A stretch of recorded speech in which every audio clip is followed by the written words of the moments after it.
بسم الله الرحمن الرحيم والصلاة والسلام على رسول الله سيد الأولين والآخرين وعلى آله وصحابته الغر الميامين ومن تبعهم بإحسان إلى يوم الدين.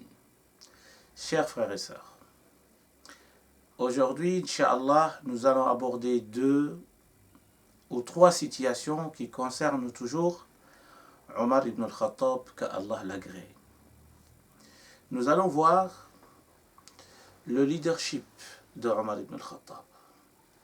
Mais surtout, nous allons également aborder la sensibilité de Omar ibn al-Khattab. On nous a souvent présenté Omar comme un homme rude, dur, mais aujourd'hui nous allons découvrir une autre facette de Omar ibn al-Khattab. Un jour, pendant la nuit, Omar ibn al-Khattab, il fait ses rondes. Il a l'habitude de faire des rondes dans la cité au moment où toute la cité est dans un sommeil profond, dans la nuit. Omar, il circule. Un chef d'État. Là, on ne parle pas d'un homme ordinaire. On parle de Amir al-Mu'minin, le commandeur des croyants. C'est lui qui dirige le monde musulman. La nuit, il n'a rien à faire que se promener, faire des rondes pour voir si tout va bien. Ça, c'est la responsabilité. Le sens de la responsabilité. Et devinez qu'est-ce qui s'est passé. Omar, il passe devant une maison, il entend une femme qui psalmodie, qui chante des poésies, du shi'r. Et elle dit dans sa poésie, si j'avais pas la crainte d'Allah Azza wa Jal, si j'avais pas peur de Dieu, j'aurais secoué ce matelas. Qu'est-ce que cela veut dire? Cela veut dire que cette femme dit qu'elle est en manque de rapport intime. Cette femme, Omar ibn al-Khattab, radiallahu anhu, en passant devant sa maison, il entend ce que dit cette femme qui est mariée. Mais son mari, pendant ce moment, c'est Omar, en tant qu'Amir al-Mu'minin, c'est lui qui l'a envoyé dans une expédition. Donc son mari était absent. Omar ibn al-Khattab, le lendemain, il va aller voir sa fille, c'est Hafsa bint Omar. Hafsa, la fille de Omar ibn al-Khattab. Pour l'interroger sur une question que les femmes, que seules, on peut dire que les femmes sont spécialistes là-dessus. C'est ça, la vision de Omar ibn al-Khattab, radiallahu anhu. C'est ça qui montre également qu'Omar ibn al-Khattab, il était dans une vision de spécialisation. Il y a des questions que les femmes sont plus aptes à y répondre que les hommes. Parce que ça concerne tout simplement les femmes. Omar va interroger sa fille, lui dit combien de temps une femme mariée peut rester patiente sans avoir de rapport intime avec son mari. Sa fille, Hafsa, lui dit 4 mois. Une femme peut rester 4 mois sans avoir de rapport intime, mais au-delà de ça, ça pose problème. Et c'est là qu'Omar ibn al-Khattab radiyallahu anhu a décrété, écoutez bien, le chef de l'État décrète une loi qui concerne les maris qui s'absentent et qui partent et qui laissent derrière eux leurs épouses, et qu'ils ne devraient plus dépasser les 4 mois. Omar ne s'est pas arrêté là, mais Omar est allé au-delà dans la gestion de l'État. Omar privilège dans les expéditions d'envoyer. Il a fait l'option d'envoyer plus ceux qui ne sont pas mariés et garder le maximum possible ceux qui sont mariés à côté de leurs épouses. Une sensibilité inouïe. Un humain. Quelqu'un qui comprend l'humain. Et ça, c'est très important. D'ailleurs, les juristes, plus tard, vont prendre cette démarche de Omar ibn al-Khattab pour juger si un mari peut s'absenter de sa femme s'il y a un cas de divergence ou de conflit entre les deux. Et donc, ces 4 mois ont été retenus par les juristes dans le droit musulman. L'impact de Omar sur le droit musulman. Et ce qui est intéressant également à aborder ici, c'est que Omar, il nous lance une idée très pertinente que les théologiens d'aujourd'hui doivent saisir et doivent approfondir. Ça veut dire quoi? Ça veut dire avoir une lecture féminine des textes scripturaires. Parce que le droit musulman, chers frères et sœurs, a été interprété par une vision masculine.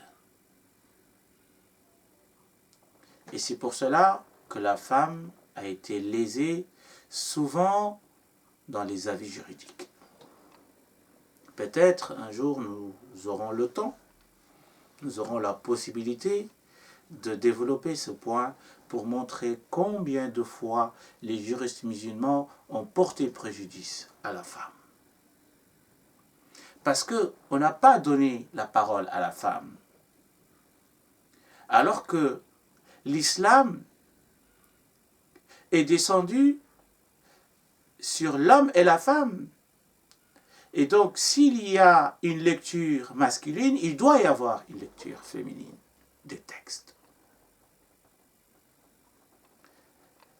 D'ailleurs, si aujourd'hui, il y a des femmes musulmanes qui adhèrent au féminisme, c'est parce que souvent, il y a un préjudice subi.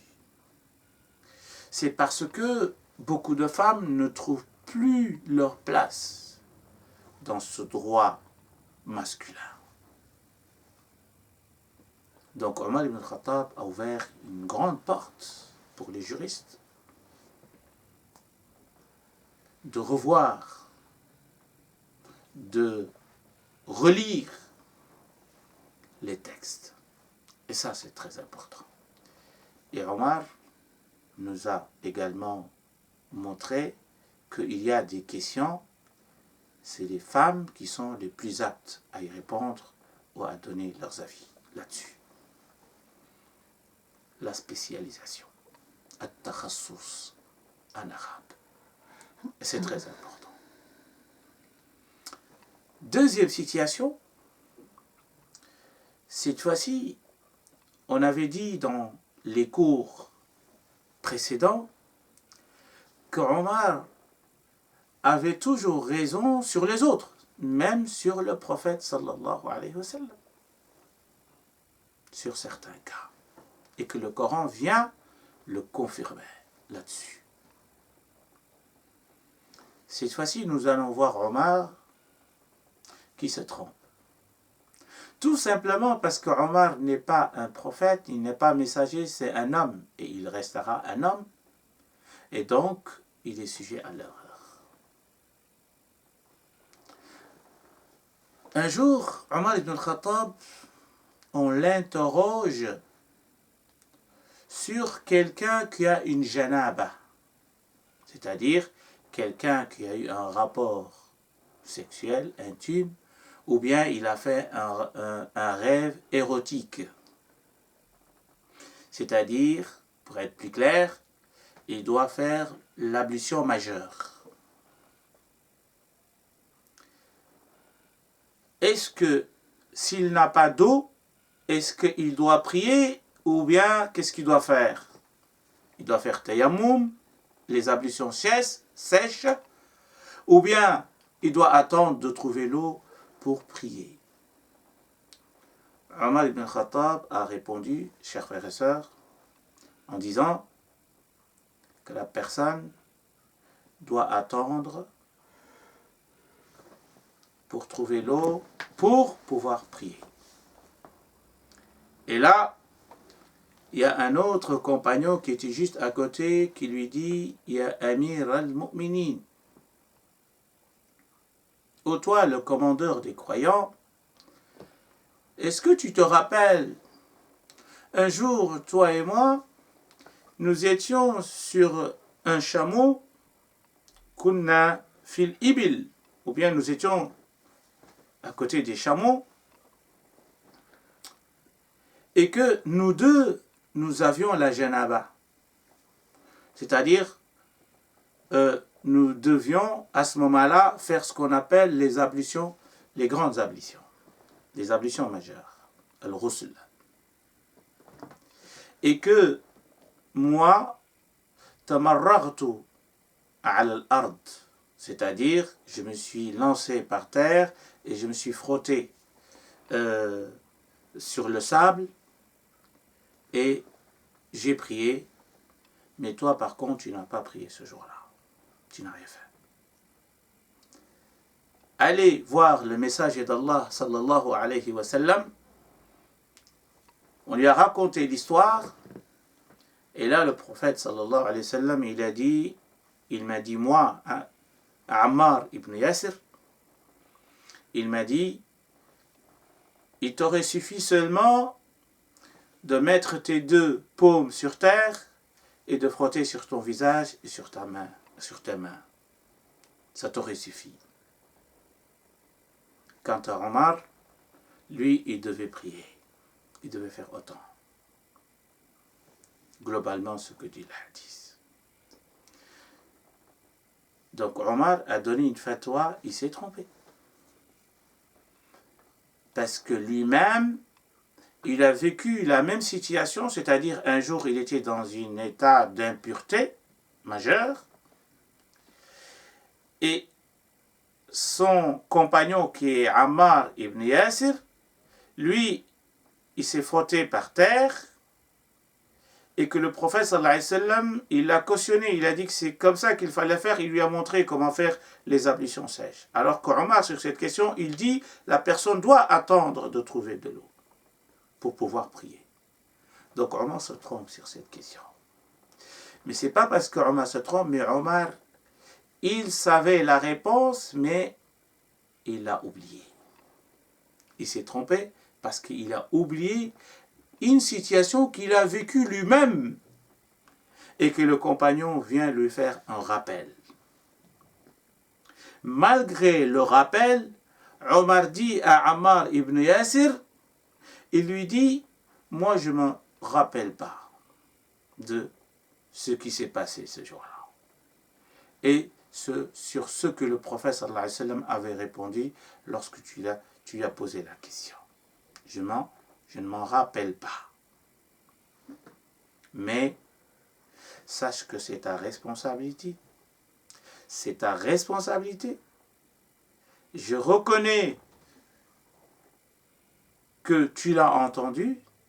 Et ce qui est intéressant, c'est que le compagnon, il va dire à Omar ibn Khattab, si tu t'en rappelles pas, si tu veux, je peux le garder pour moi.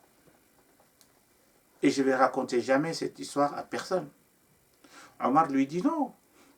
Tu peux raconter cette histoire à partir du moment que tu es un homme de confiance et que tu as vécu ça. Moi, je ne m'en rappelle pas, c'est pas grave, mais sache que c'est sous ta responsabilité.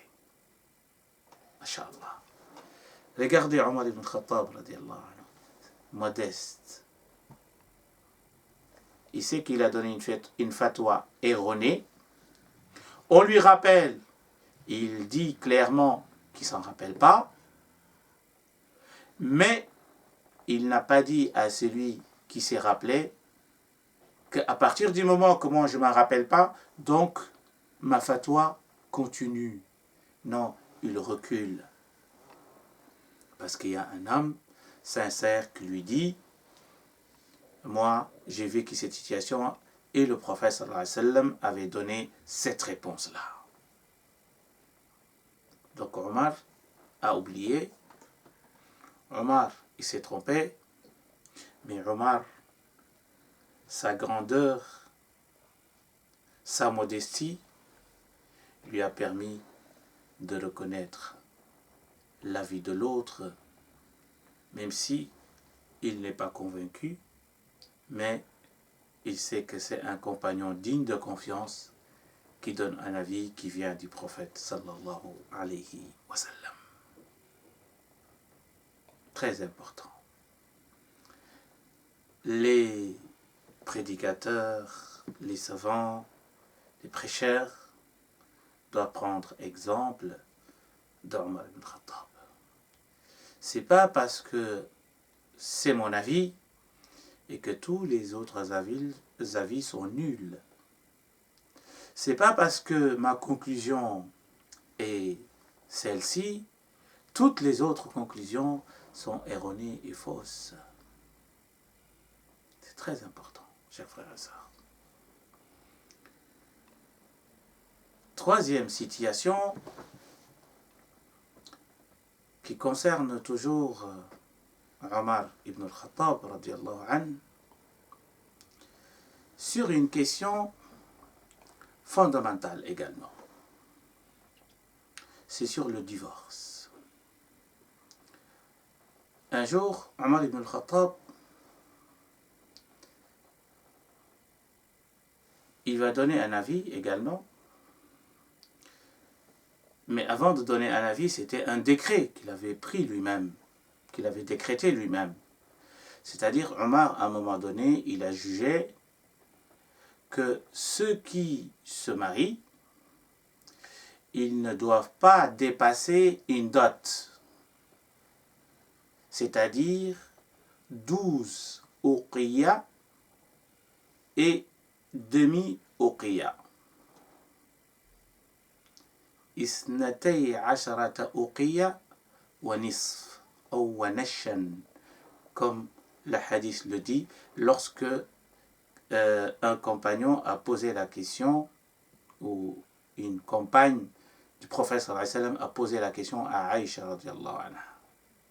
C'est un homme qui a posé la question à Aïcha radiallahu anha. Aïcha a dit, le prophète sallallahu alayhi wa sallam a donné à toutes ses épouses comme dot, ou à ses épouses comme dot, 12 uqiyya.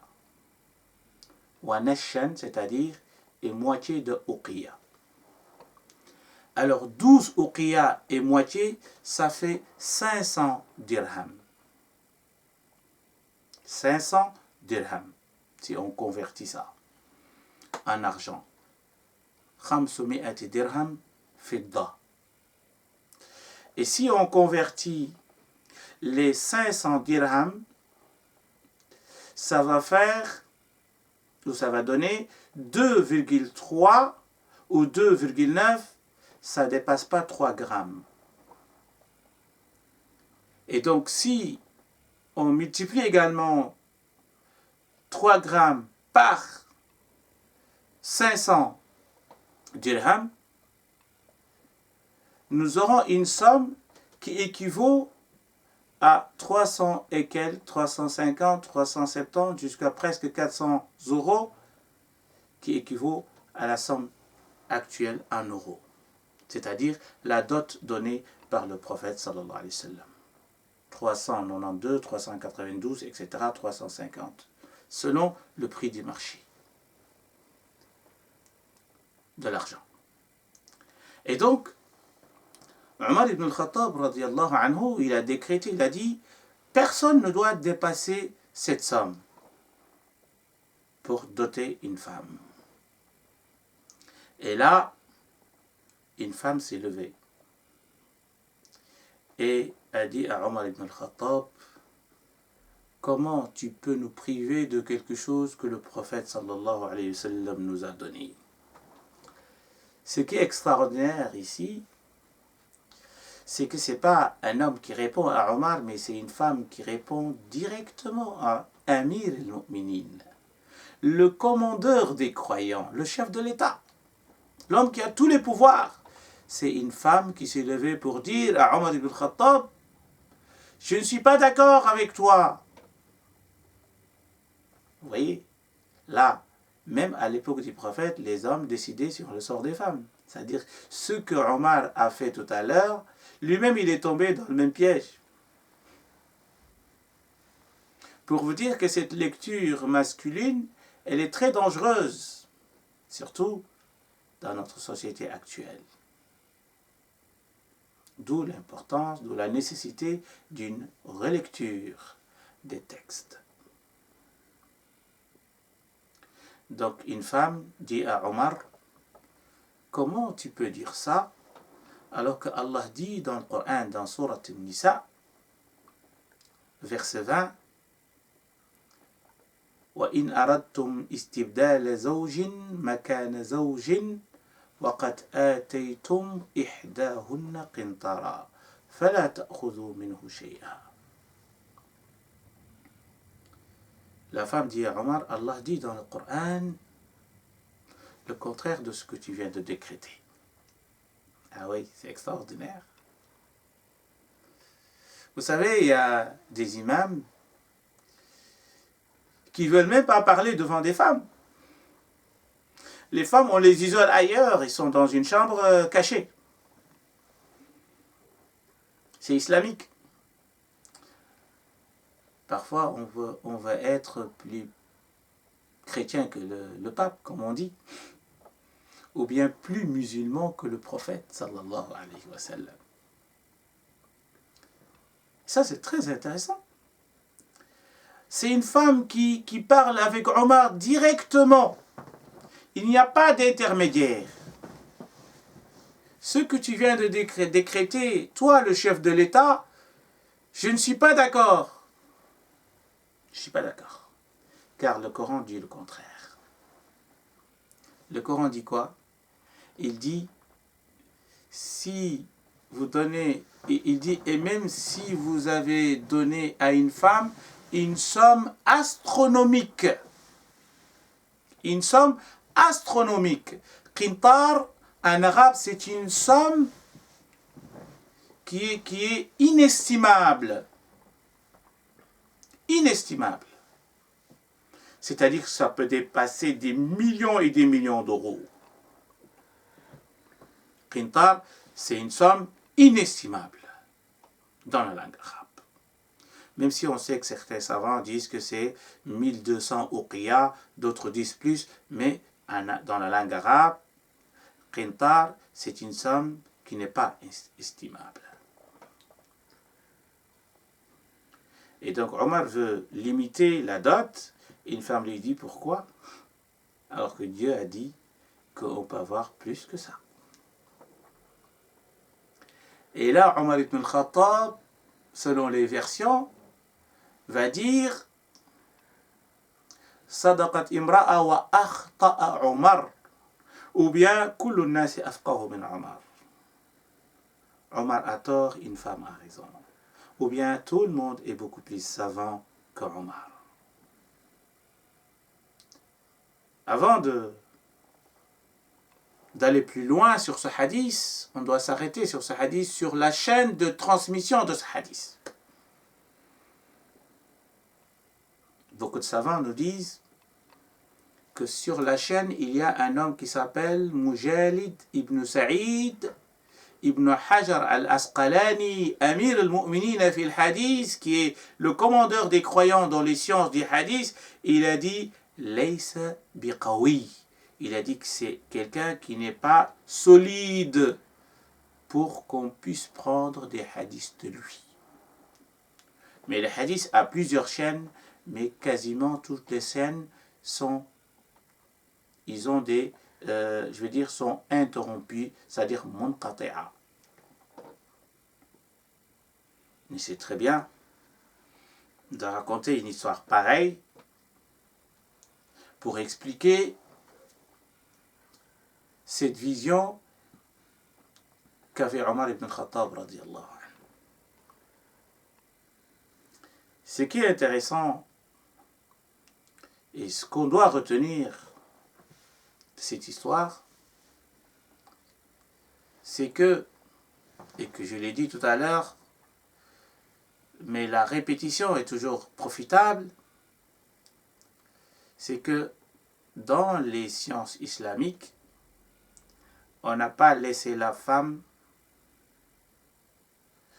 d'y participer et d'apporter sa vision féminine, sa touche féminine, parce que comme vous le savez, Allah Azza wa Jal, dans toute chose, il a créé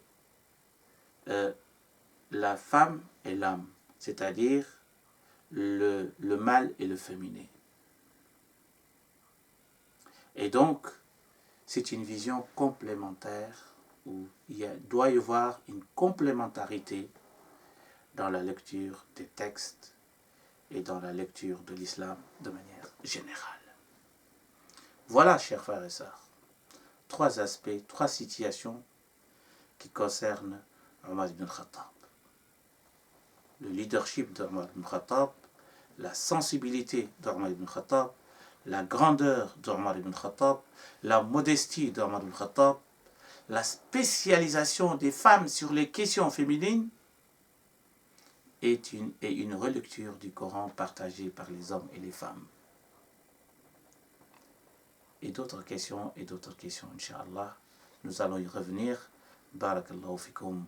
Wassalamu alaikum wa rahmatullahi ta'ala wa barakatuh.